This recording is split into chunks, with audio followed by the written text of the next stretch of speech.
আসসালামু আলাইকুম প্রিয় ভাই বোনেরা, সবাই কেমন আছেন? আশা করি ভালো আছেন। আলহামদুলিল্লাহ, আমিও ভালো আছি। আমি বসে পড়লাম রান্নার আয়োজন নিয়ে।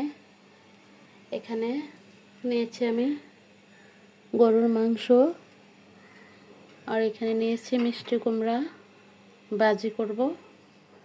এখানে পেঁয়াজ রসুন কাটলাম, আর চুলায় বসাই দিলাম মসুর ডাল। এবার আমি কিভাবে কি রান্না করি দেখতে চাইলে পাশেই থাকুন। আমি কিন্তু এখানে মাংসটা একটু ছোট করে কেটে নিলাম, একদম ধুয়ে পরিষ্কার করেও নিয়েছি। মিষ্টি কুমড়াও কেটে ধুয়ে নিলাম, আর এখানে কড়াই বসে দিলাম। আমার মসুর ডালটা হয়ে গেছে, ডালটা একটু তেলে দিব।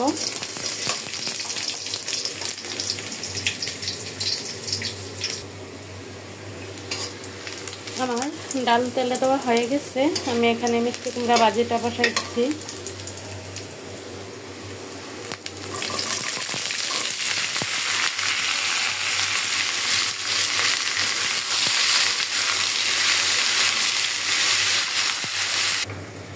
এবার আমি আমার গরুর মাংসতে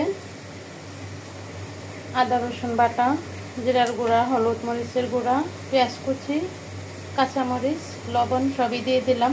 এখন সব মশলা একসাথে মাখায়া তেলে ছেড়ে দিব।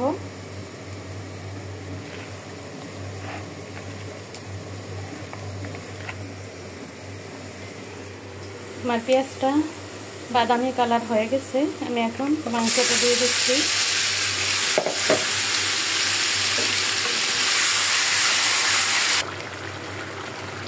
এইদিকে আমার মাংসটা কিন্তু কষানি হয়ে যাচ্ছে।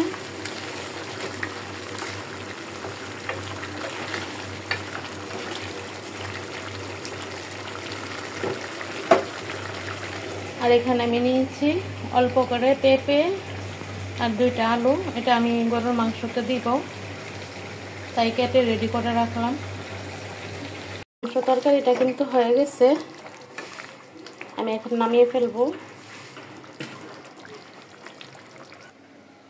আমি আমার মাংস তরকারিটা নামিয়ে ফেললাম, হয়ে গেছে। এখানে গরুর মাংস রান্না করলাম, সাথে দিয়েছি আলু আর পেঁপে, আর মিষ্টি কুমড়া ভাজি করলাম, আর এখানে পাতলা মসুর ডাল।